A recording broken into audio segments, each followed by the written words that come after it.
Okay. Hi, everybody. It's so nice to gather at this time. I don't see a lot of videos, but I love to see the names and faces right now. So, my name is, some of y'all know me already, and some of y'all don't. So, I'm just going to introduce myself. My name is Rabbi Ariel Scholklapper. I teach, um, I have a pulpit. I teach in a synagogue setting, and I'm also a practitioner of and teacher of mindfulness for the better part of the last decade. Um, and I've been teaching all over. I started my journey in Israel and continued in Los Angeles. And then I've taught all over the country, in Houston and in uh, all kinds of settings. So I love it. I visit congregations of all faiths to teach this practice. It's a spiritual practice that translates across all kinds of boundaries. So what it's done for me is it gives me a sense of peace and calm and connection, not just for myself, but in what I see is actually a deeply spiritual way.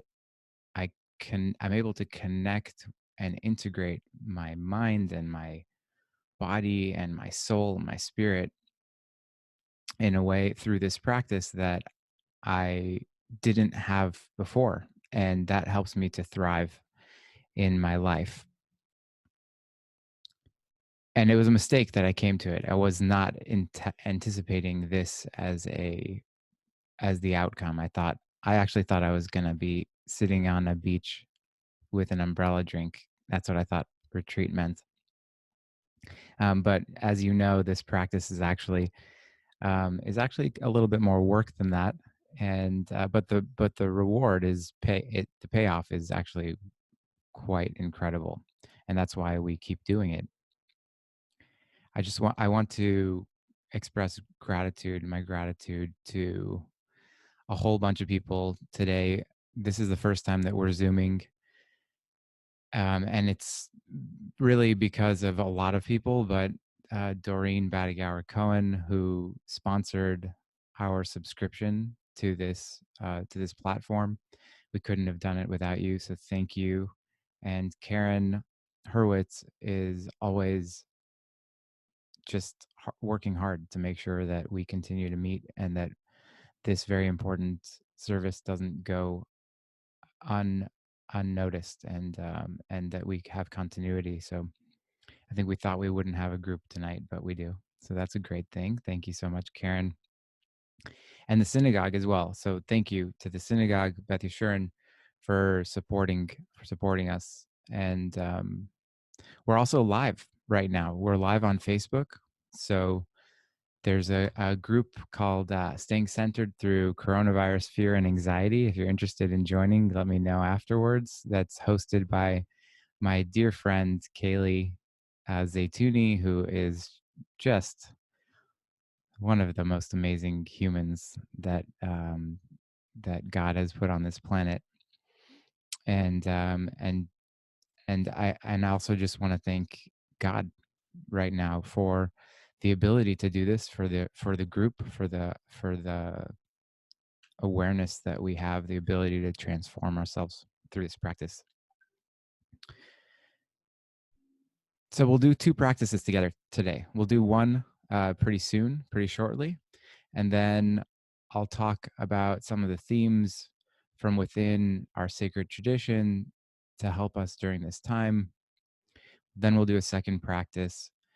And both of these practices that I'll be teaching can be done at home. When you're done with this call, you can just, I think it'll be on Facebook Live, so you'll be able to play it back for yourself if you really wanted to. But all you really need is a timer and a quietish space. And I'm happy to support anybody's practice if they just want to get started on their own, to not feel so lost in terms of what to do first. So Moses is at the burning bush, and he turns aside and sees that this bush is burning but not being consumed, and he's being called by the divine energy to do a mission, to go and free the people from oppression.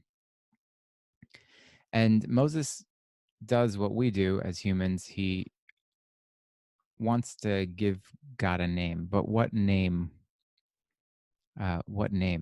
should I tell people I'm working on behalf of? And the divine energy doesn't actually give a response that is satisfying to us humans, and not to Moses either, not to Moshe either. The response is Ehyeh imach, I'll be with you. If you want to know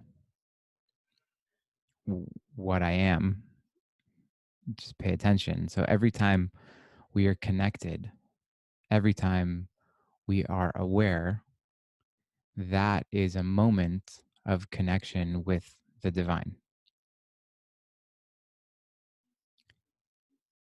Our ability to know what is arising, our ability, that spirit, the force that is keeping us alive, actually, the thing that allows us to notice what's happening right now, that is the divine.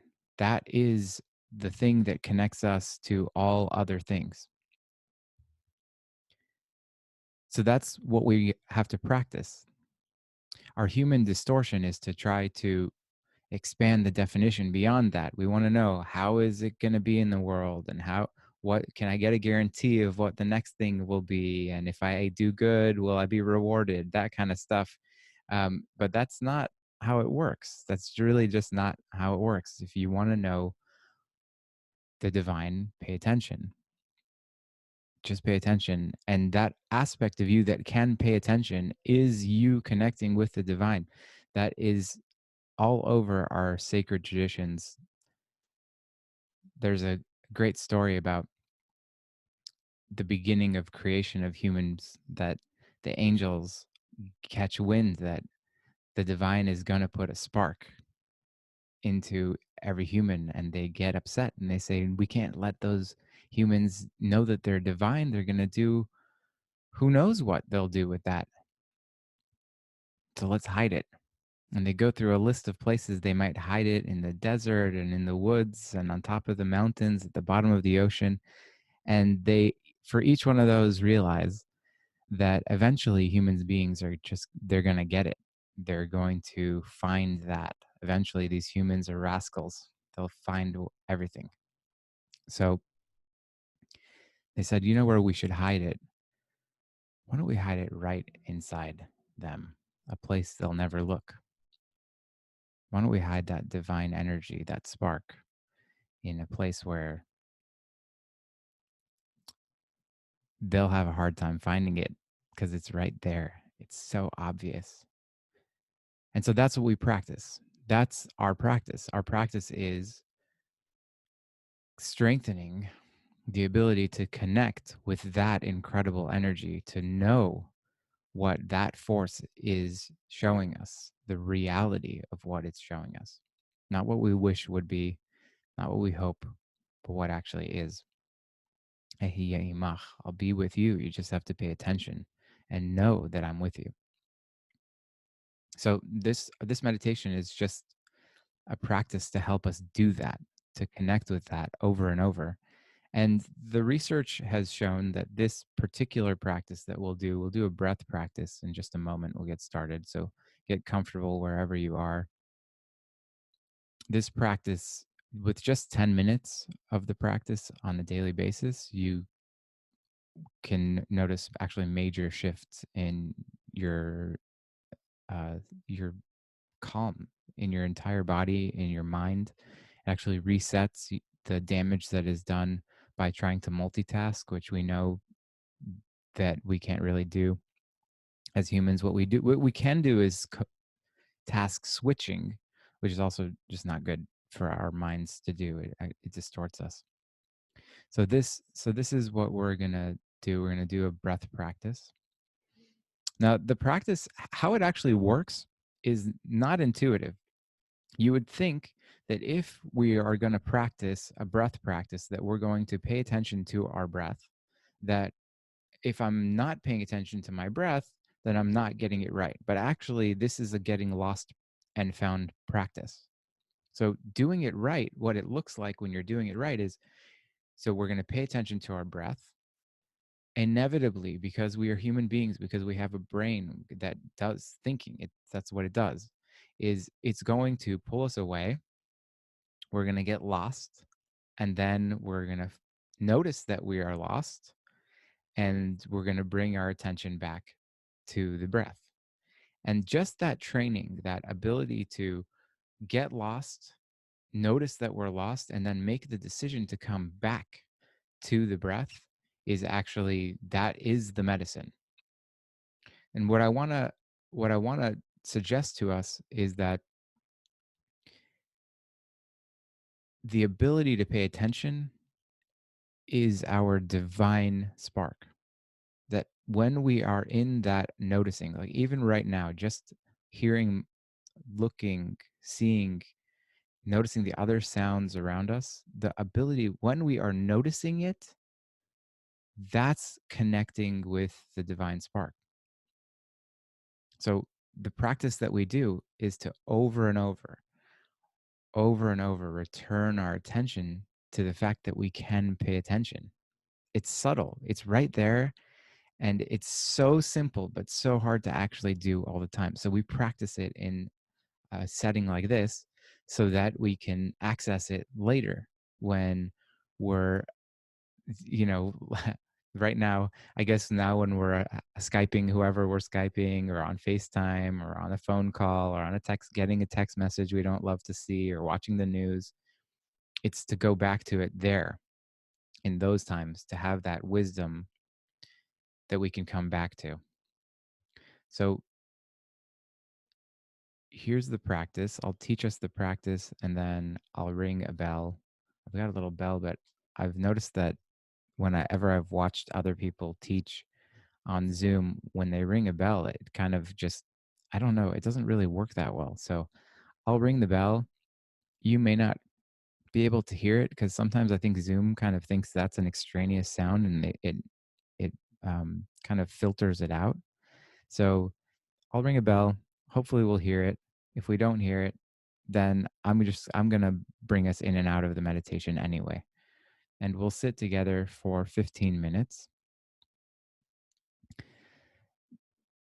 And this is a calming practice.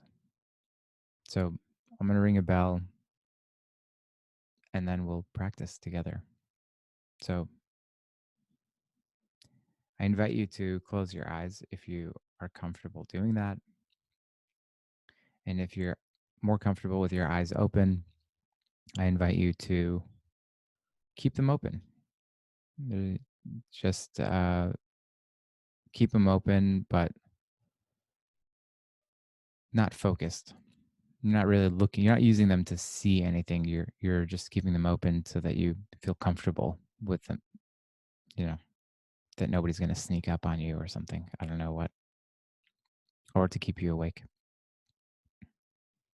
So I'll ring a bell and just listen. So we'll be listening. First, we'll just listen to the bell. And when we finish, we'll also just listen. If we can hear the bell, we'll see if we can hear the bell.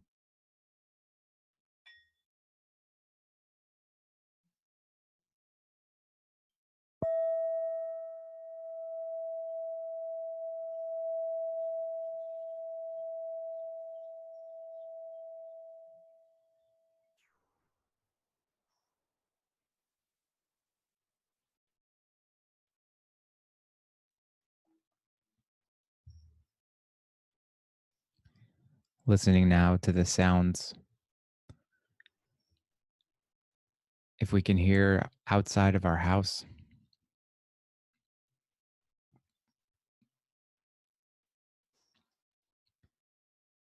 now inside of our space,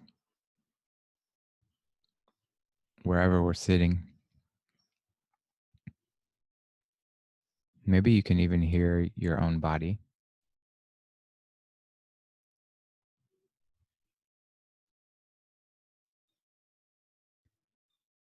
Now bringing your attention to your body, noticing that you're being supported by the earth beneath you, that actually you can perhaps let go of some of the tension, the over efforting.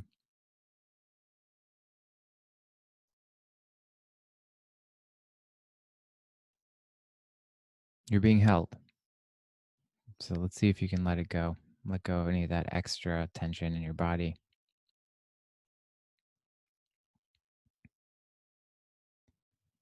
Now bringing your attention to your breath.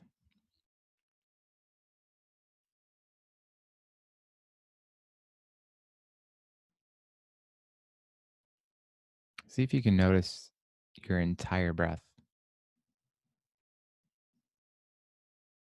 expanding and contracting through your torso.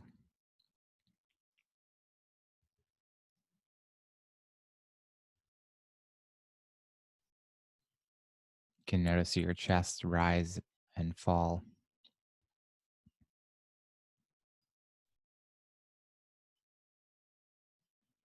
your belly expanding and collapsing.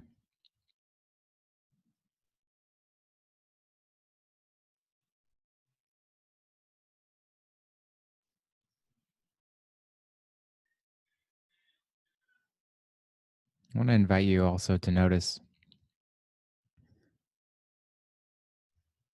that your breath is broken up into at least four distinct parts.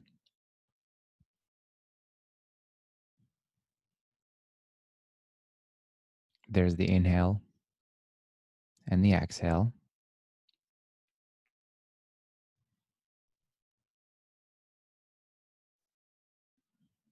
but there's also something not quite inhale and not quite exhale.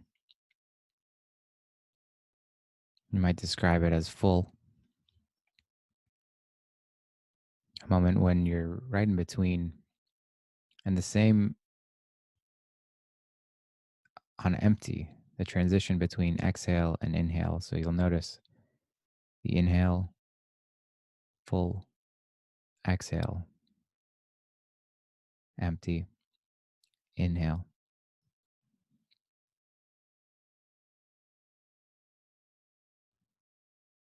And it may even help you to label each one of those with a number 1 through 4. 1, inhale. 2, full. 3, exhale. 4, empty.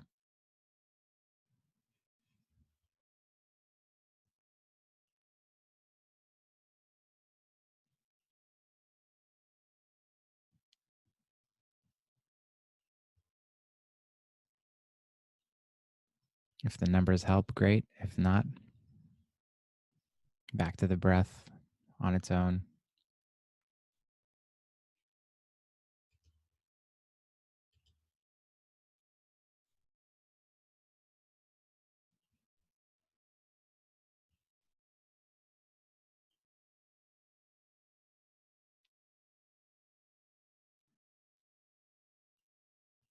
And if you notice that your attention wanders away, making the decision to come back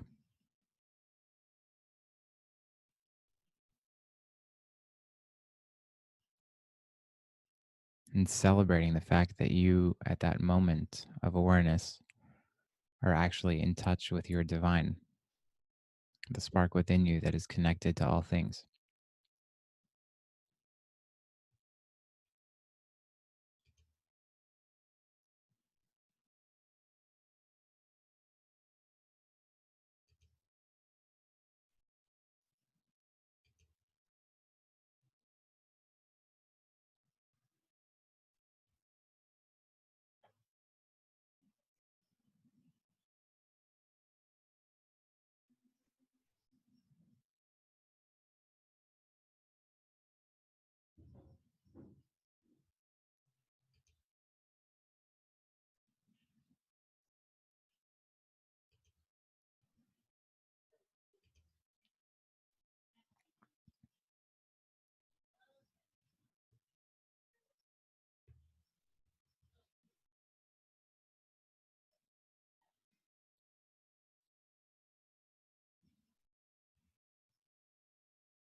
If we notice our attention is being pulled away,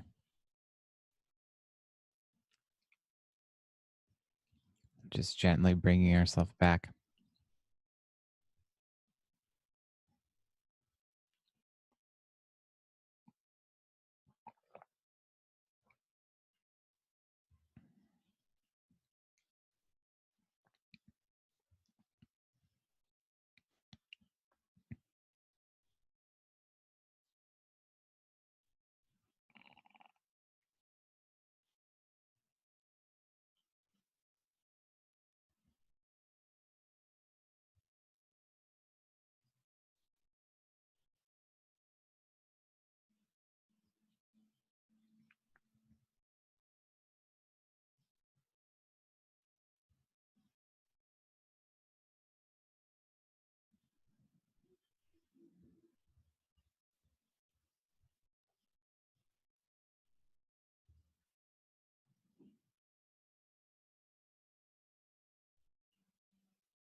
Just listening to the sound of the bell now.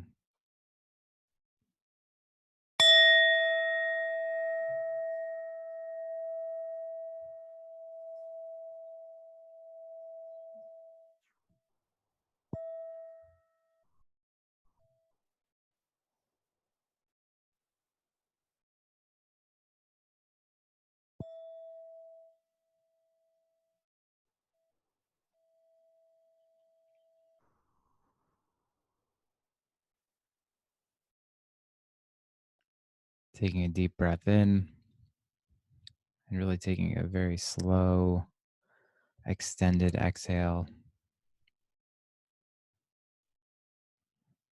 And another deep breath, breathing out as if through a straw. Very slow, extended.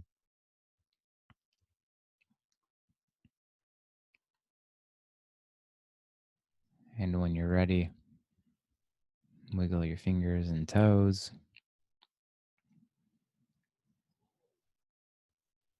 and return back to the collective space.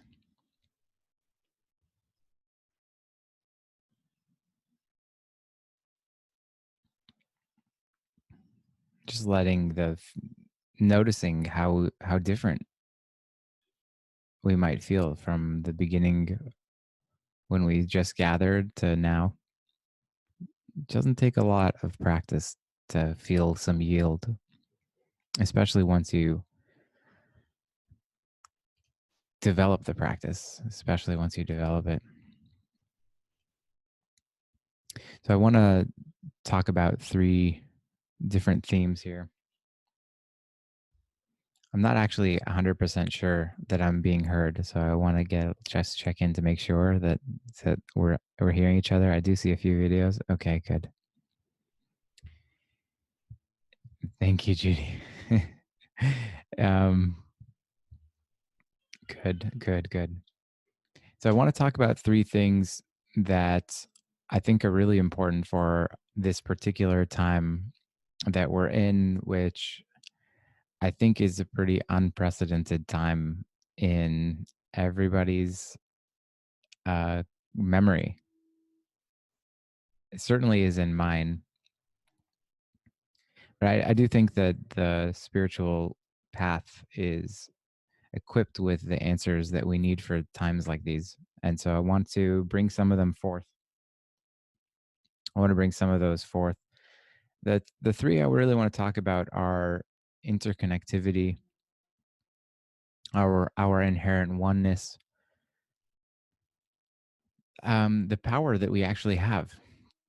Um, so interconnectivity, our power, and the truth of change. So I think those are three themes. It's a lot. I think I could probably spend a session on each of those, but I do think that those are critical pieces to address today together. And that is both my own sense, but also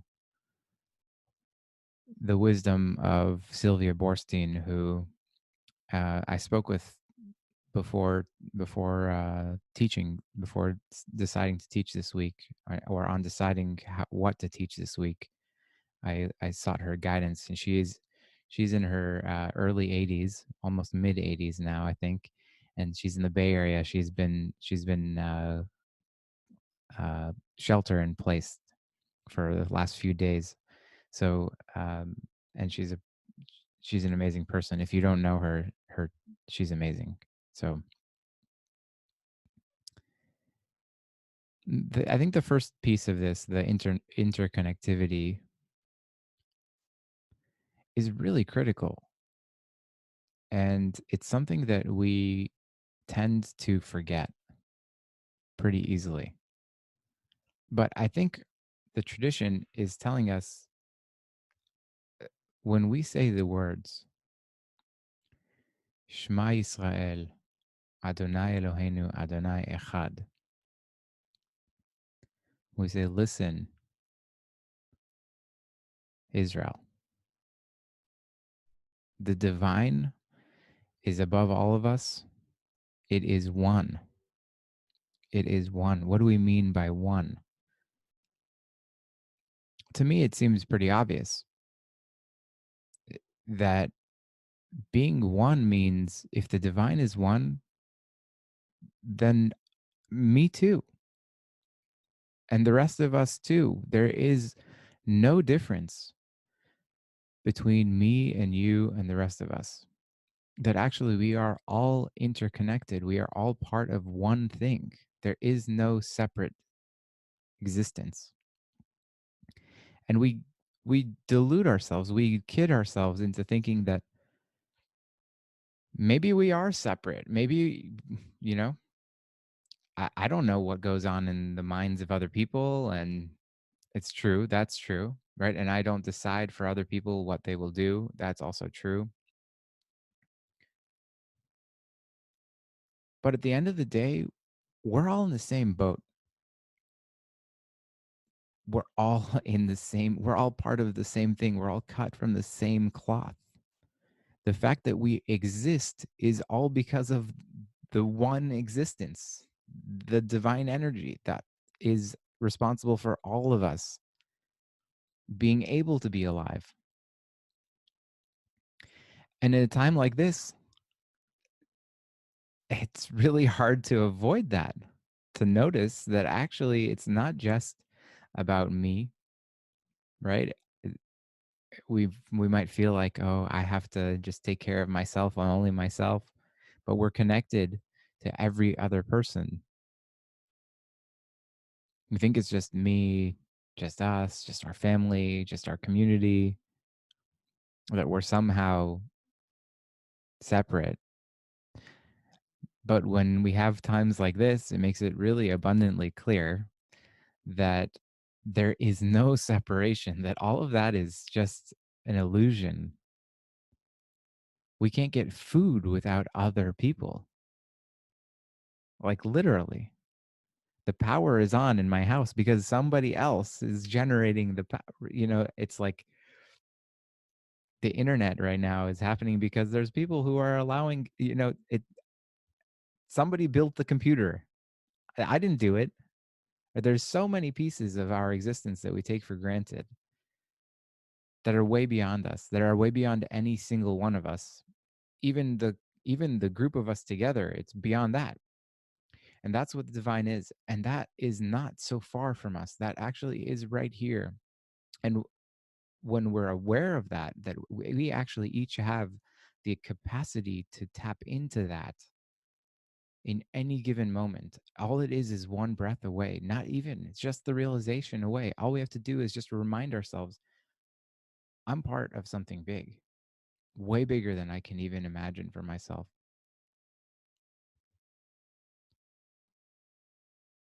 I think that I find that that actually is freeing and comforting, that I can remember actually it's when I start to get bogged down, when I start to forget that I'm part of something big, that I start to take on responsibility more than my measure or less than my measure. I start to forget that I actually have a responsibility not only to myself, but to other people around me, to all of the people I interact with. That's actually, that's why I teach this. It's not for me. I I'm much more comfortable being by myself, alone.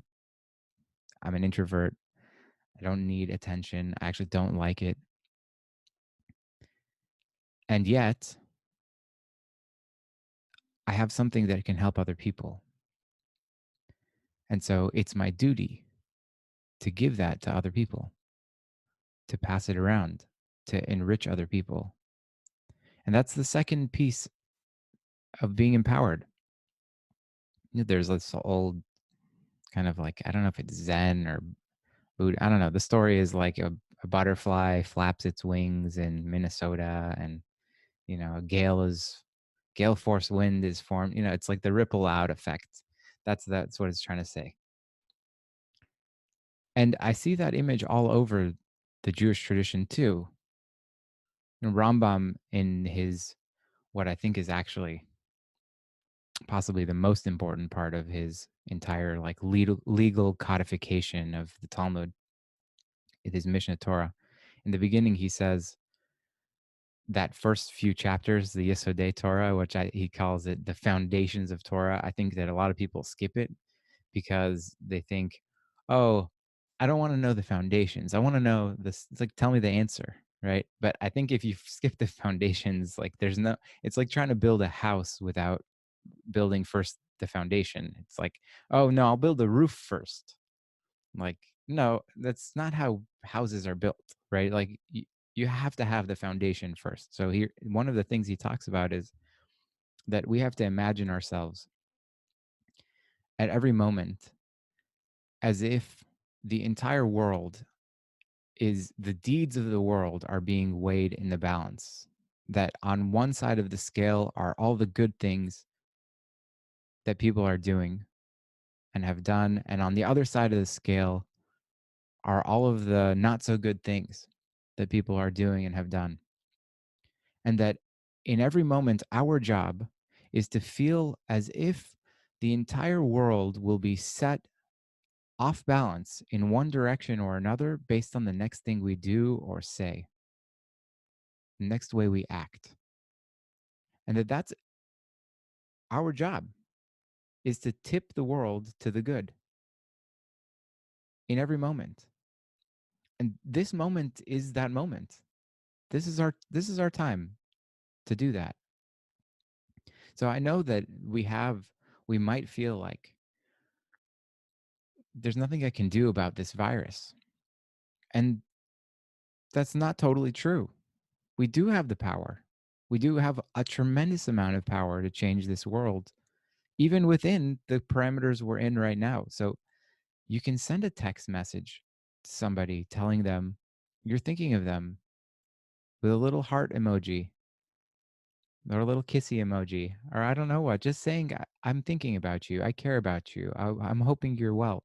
You can send a little video recording. You can send a Facebook post. You can make a call. You can get on Skype. You can get on FaceTime. There's a lot of ways. You can even go old school and write a letter. And then, in a few days, I don't know how long it takes to send for a letter to arrive, but you can do that too. There's so many ways that we can put good into the world in every moment. And we need to remember that. That's what our tradition is trying to teach us. That's what Rambam's trying to teach us.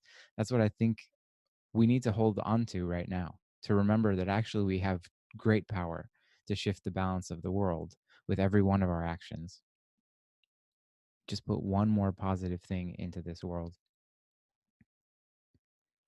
And the last is the truth of change.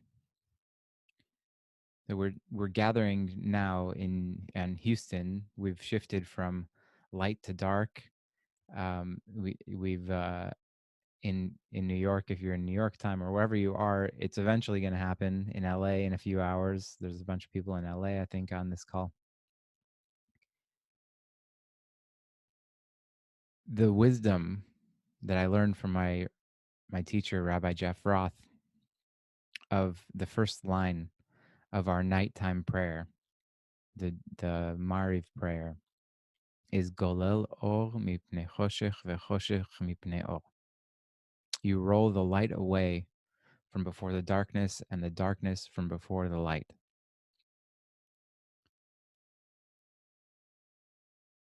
It's bringing our attention to the truth of change, the eternal truth of change.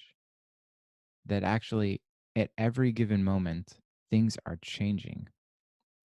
And our job is not to be so stuck on what has just happened or trying to anticipate, because we're very bad at anticipating what will happen, right? We need to be prudent for sure. We need to take measures to make sure we're going to be okay, to take care of ourselves. But we also need to understand that things will change inevitably, that actually the one constant is the change. And my and Sylvia mentioned this to me when I was talking to her. She said, anyone who understands impermanence ceases to be contentious. I think it's a quote from the Buddha. But it's true, right? Torah is Torah. It's truth.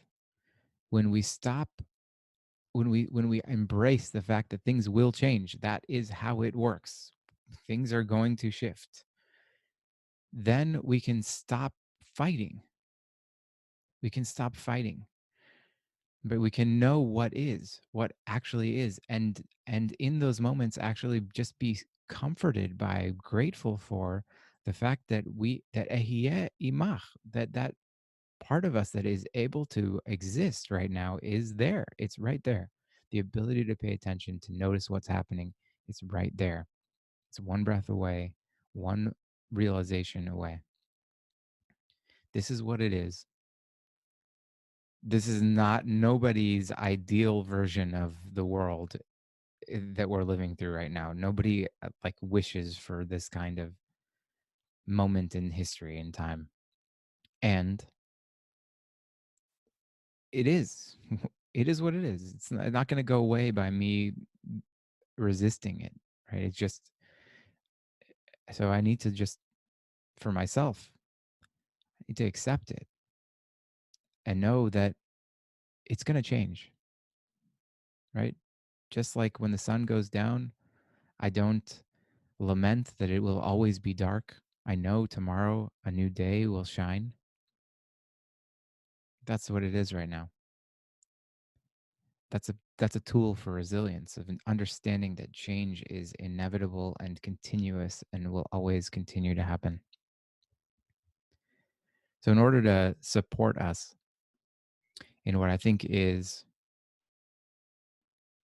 not the easiest of times we've all gone through as a collective, I want to point us to the moment before the burning bush, when the divine reveals why it is coming into existence and why it is coming to bear on that particular moment, and what it can teach us about our own ability to pay attention. The divine in that moment comes to, to Moses, arrives and makes itself known to Moses because of the suffering. It says, I've seen the suffering. I've heard the suffering of the people, the oppression of the people. It's a compassionate understanding. It's a compassionate force in the world, noticing what's not going well and reaching out to help people. So what we'll do in a moment is we'll go through the practice of sending God's love, the divine love and compassion. We'll tap into that energy. The ability that we have to pay attention is a compassionate attention, can be in a compassionate attention, a loving attention. And what we'll do is I'm gonna ring the bell. I'll lead us through an exercise to help us remember what it feels like to be loved, to feel compassion, to bring loving attention. And then we'll cycle through in during that time, blessing people in our lives that could use some of that energy, that love, that compassion. We'll send them through a blessing. We'll say in our minds, in our heart, may you be blessed with love. And we'll try to, if we can, bring that feeling of love in our body and send it outward to those people that we're thinking about right now. And every 5 people, so we'll you'll send it to, I don't know, we'll go down your own list of your immediate people you want to love, that are easy for you to love. And every 5 people will turn it inward. We'll turn that loving kindness to ourselves, because we are also going through this.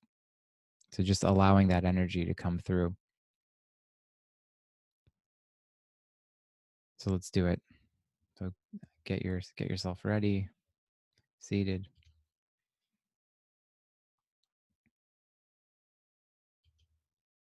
I'll ring the bell and we'll practice for 10 minutes this way.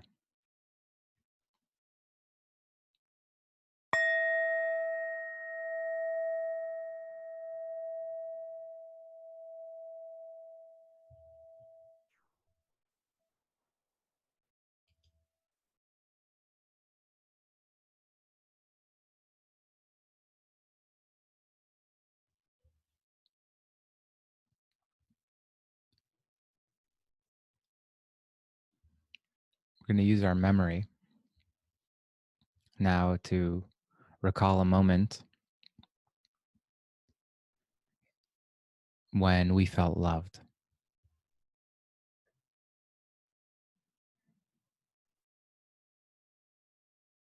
You may have been just a very little kid, or maybe it is a recent memory, a moment when you felt seen, cared for.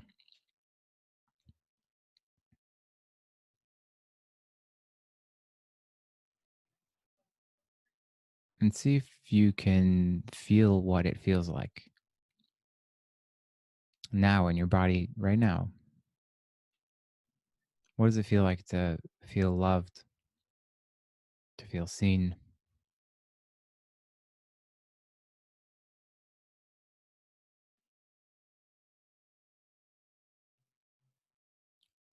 It's okay if you can't. The intention is important.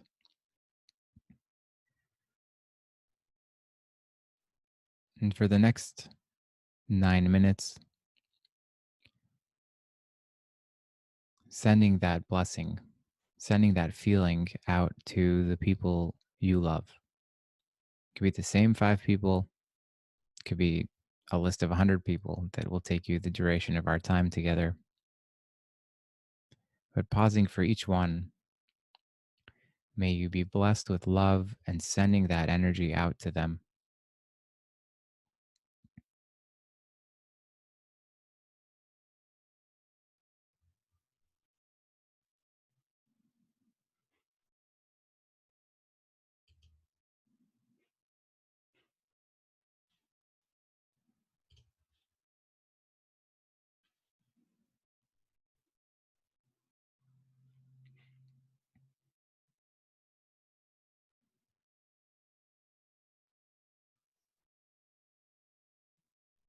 making sure to also take a moment for yourself.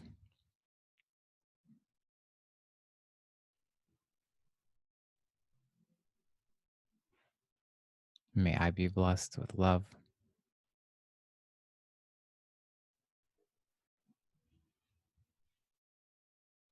allowing the divine spark to move through you.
If you lose the thread of the feeling of love, you can go back to that memory, refreshing for yourself, that feeling,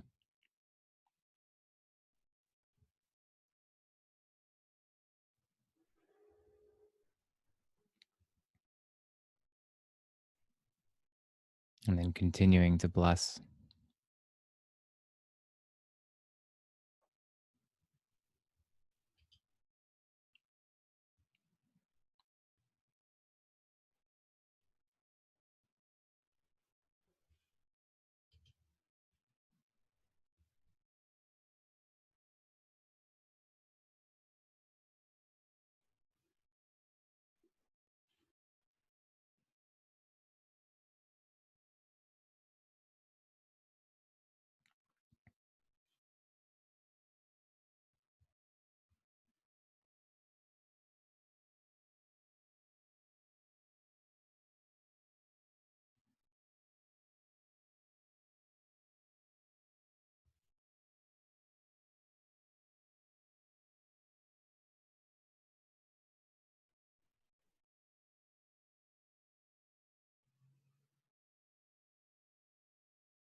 Taking a few breaths, deep inhales, very slow, extended exhales,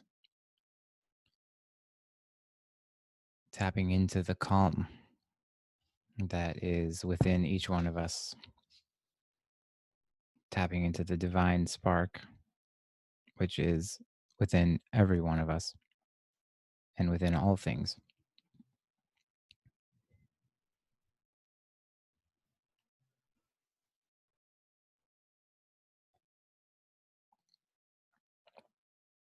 And rejoining the group when you're ready. I'm so grateful. Thank you. Thank you, everybody, for joining today. It's so nice to see your beautiful faces or names or phone numbers on this thread. So go and share the love. The love works best when you share it out into the world. So make sure that the people you're thinking about, that you're blessing, you communicate that to them, even if it's just a quick note. And hang in. Hang in, keep knowing the change. Keep knowing what's changing and responding as needed. If you want to stay up on more content, um, my Facebook page, I'm posting a lot of stuff now. I'm releasing a lot of free content to that I normally reserve for clients, paid clients, and so it's really I'm trying to release a good amount of resources on a regular basis. So keep up with that. This way, this group will continue to meet in this format, I think. Karen will confirm that via email. If you're not on the email list and you want to be, let me know, and we'll make sure that we connect you with Karen. And again, thank you to everybody who made this possible, from Karen to Doreen, the synagogue, Kaylee. You're amazing.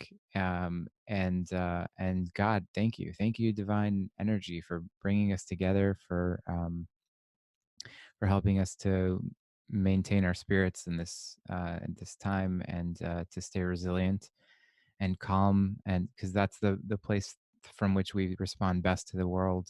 And this loving practice is so important, my friends. Really, you have to give yourself the love. You have to.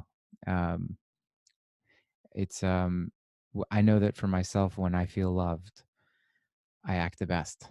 There's no better version of me than a feeling loved version of me. So um thank you. Thanks, everybody. And happy to connect with anybody who needs it. See y'all next week.